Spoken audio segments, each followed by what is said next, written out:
These students at the University of Toronto are angry because a so-called men's rights activist was speaking at their college. His words are hate speech, they said. No hate speech on campus!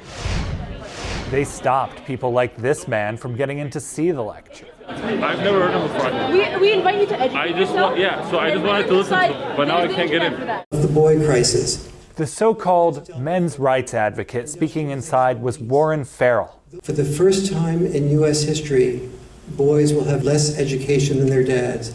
Farrell is an odd person to call anti-woman. He was actually an early feminist movement leader. Here he is with Gloria Steinem.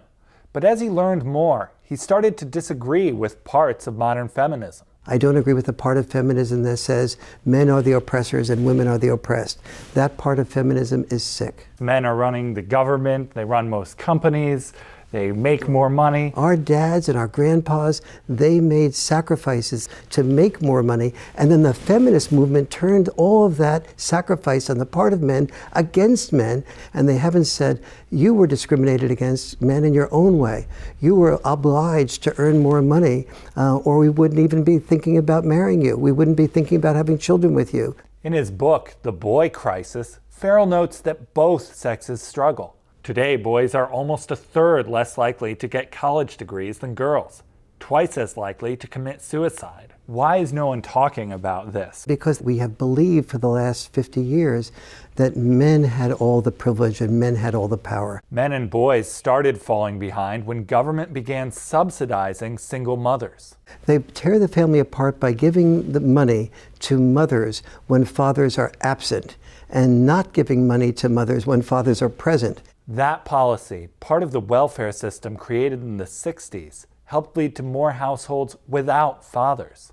Farrell says that hurts boys most. Why are boys more affected than girls? Boys tend to not have as many skills at developing friendships and developing emotional connections.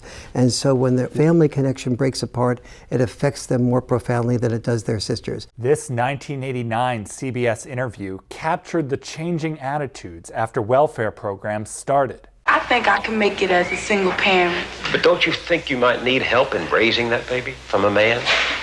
Not really. It doesn't make any difference whether she needs a man. It makes a difference that her children need a father. What happens when the kids don't have fathers? Children do worse in 70 different areas. They're far more likely to be disobedient, delinquent, drop out of school. Fathers are critical, says Farrell, because men tend to parent differently. For example, men roughhouse more with kids. Why is that important? Roughhousing creates so many skill sets. The father's creating a bond with the child, so the children don't mind the discipline because the discipline is the price they pay for more fun with dad. People think that mothers tend to be better parents because on average, they're more attentive to children's needs. Mothers are more empathetic as a rule to the children than dads, but an empathetic parent does not create an empathetic child. An empathetic parent is someone who's always thinking of the children's needs, which teach the children to always have his or her needs thought of. The empathy is created by the father or the mother requiring the child to think about the father's needs, the mother's needs, their brother's needs. In fact, he says helping children too much is harmful. Dr. Phil covered that in this video clip. Robbie, Mom is rewriting your essay. Why? What is wrong with my essay?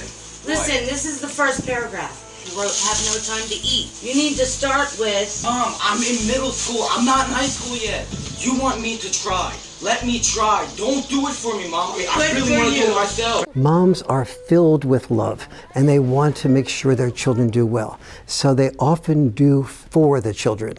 Dads are filled with love, but the way that dads love is to feel that I need to love the children by having the children learn how to do for themselves. Having both an involved mother and father leads to the best outcome for kids. A government summary of studies notes, children who live with their fathers are more likely to have good physical and emotional health, to achieve academically, to avoid drugs, violence, and delinquent behavior.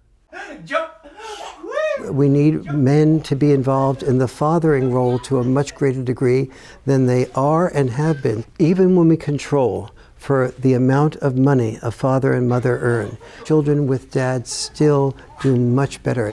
Ready? Jump.